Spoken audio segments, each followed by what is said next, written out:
letting the plane descend. Throttle up as we get closer. Wind shear. Wind shear. What's up, YouTube? John here. Let's skip the usual FaceTime and just get right to the point. Point my head down before we go flying here. And here we go.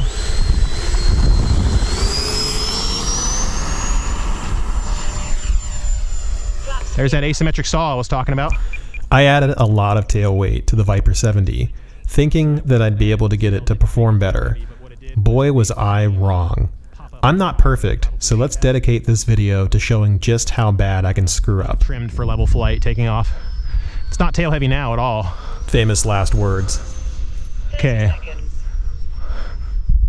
Yeah, it's still nose heavy. I mean, when I put it upside down, it starts banking toward the ground or tilting toward the ground. See, it's just going straight down. Being really careful with how I pull it though. I don't want to drop a wing and spiral into the ground. Flaps 50. Flaps up. Okay. I'm going to do some alpha testing a little bit with it too. Gear down. But for now, we're going to do a takeoff and landing tutorial for this jet. Don't do what I did on takeoff, which is 1 minute. come into it without your trim Flaps 50. being set. Let's make sure that the full flaps work. Okay, we're good. Just make sure it wasn't going to like point straight to the ground or go right up in the air and crash. Yeah, just keep a nice glide slope with this jet.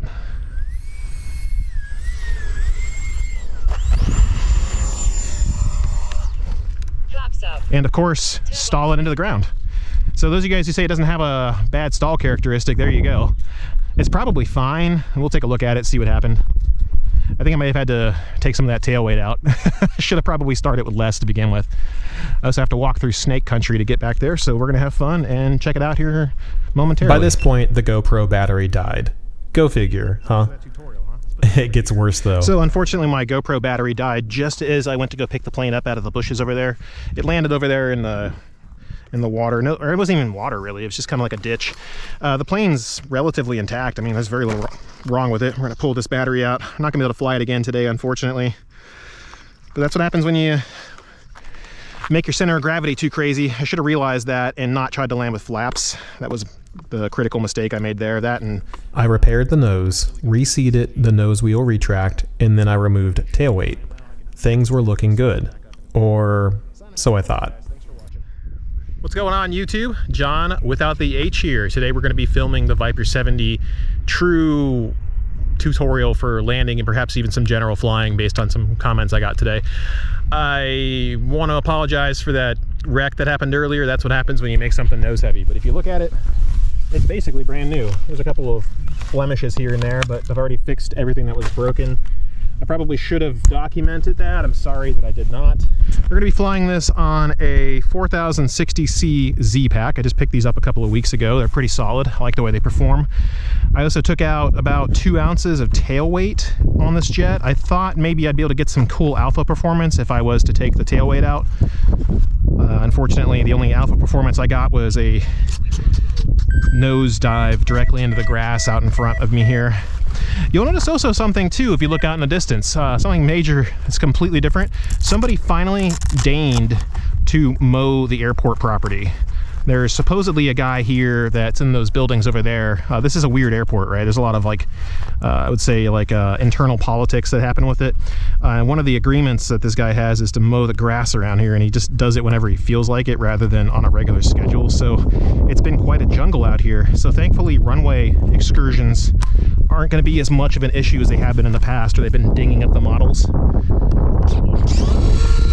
So the good news here is that we should actually start being able to see some improvement in, you know, if I overrun into the grass here, it's not going to cause any issues. Let's check the center of gravity before we fly this time.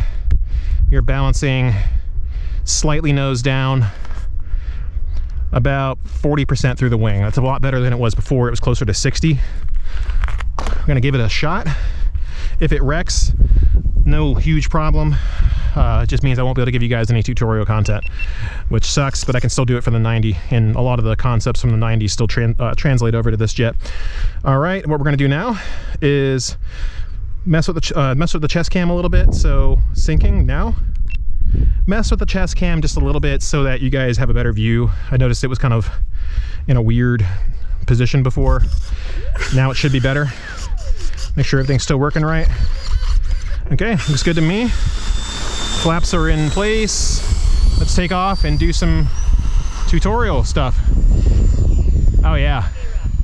So right now I'm already noticing it flies way better. It didn't immediately launch itself into the air. Elevator 16, elevator 20 seconds. Okay, well, let me point this up a little bit more. Drop the gear. Turn the nose around. Should have pointed the camera up a little bit more. I'm sorry about that. Hope it didn't get out of frame. Flaps coming out. A lot of weirdness here, so we're gonna just get out of it and turn around, pull the gear up, walk a little bit further over, drop the gear one more time, and we'll line up for a nice landing approach. So far the jet's handling much better than it did earlier. Oh my gosh, it was so bad. Like when I came in with flaps and went to pull up out of it, out of the touch and go, man, it just wanted to crash so bad. And it did. Hold the flare. There it goes again. I think we're seeing a pattern here. Even with the majority of the tail weight removed, the jet is still aerodynamically unstable with the amount of flaps I'm using. This is just classic pilot error. I know how this jet stalls. I know that it drops a wing with too much elevator input, but I still screwed it up. 2 for 2, huh? This jet is cursed. All right, turning off the chest cam. Apparently you can't have any tail weight in this thing. Oh, what a spectacular wreck. It looks like the battery's still fine, but it tore off the nose again. Everything's still connected. Let's just go ahead and unplug this. That is a big oof. Didn't expect that to happen again. I think we may just end up retiring this jet, unless I can fix it one more time. But what are you gonna do, right? I mean, these things happen. Especially when you thought you had the center of gravity balanced and it was flying fine, but apparently full flaps is just too much for this bird. I don't know. I'll play with it some more. We'll see how much more structural integrity I can get out of that nose wheel. What's going on YouTube today? So let's move on to attempt number 3. Maybe this time's the charm. I'm seeing if I can make a Viper 90 landing tutorial again. But the fact that you're hearing me voice over this is probably gonna give you some indication of where this is going. It's a little bit gusty and crosswindy today, so you guys will see pretty much all aspects of the landing, including nice calm days and crappy blustery days. Half throttle.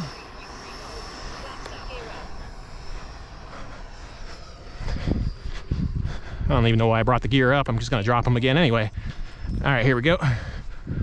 Let's keep an eye on the plane at all times. Unfortunately today, there are no clouds. Okay, we're gonna try the first landing with just regular flaps. I'm gonna level the, actually, we're too close. My major mistake here is trying to fly with standard flaps only without any practice on this jet. I always fly this jet in crow. It makes the jet fly through turbulence by destroying lift, which keeps it from being affected by the movement of an air mass as much as it would otherwise be. We're gonna go full flaps.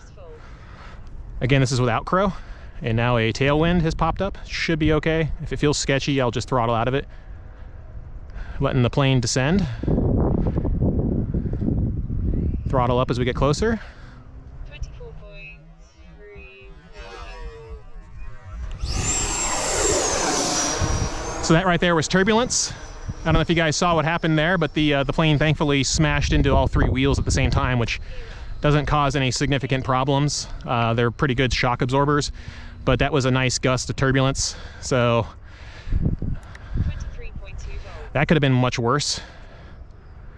Crow tends to help cut through turbulence, so I should have actually been using crow, especially in this wind, but we're gonna try again. Now that we've got a headwind, hopefully we don't get any more wind shear.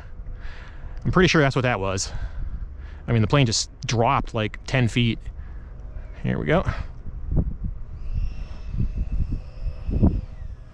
Start the flare. It's a little bit harder to hold the nose up. Man, it's just getting buffeted up there. Oof, what a gusty today what a gusty day it is today, is what I meant to say. We'll do a couple more no crow landings. 22.8 volts. Turn her up a little bit more because she's kind of quiet. Wind's really starting to pick up now. We're gonna have to level out closer to the ground. Without crow, the plane doesn't sink on its own as easily. It's actually kind of floaty, which I find less than ideal. Okay. Flaps full. Full flaps coming in. And just keep the nose pointed down. Learn from my last mistake. Hopefully no turbulence this time. 23.6 volts. Good Lord. Turbine powered down. Well, made a nice little landing there, didn't it? Jet should be fine. Should already be back up in the air in a split second. Let's just double check everything, make sure everything's fine. Looks like I tore the flap arm off, so that's not happening today either. All right, got some repair work to do, so we're not flying this jet again. And this is precisely why I generally don't fly on windy days at this airport. It's very susceptible to wind shear and rotor turbulence. Crosswinds also cause significant difficulties during late spring and summer because the grass is infrequently mowed, which makes it act like an arrested landing system. My friend Mark from Aviator Brewery has no issues flying though, but he's flying full scale. Wind shear is still a big problem for full scale, but the amount of shear today is nowhere near enough to bother him. Let's see how his Cirrus SR22 handles it.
It was definitely a challenging couple of days.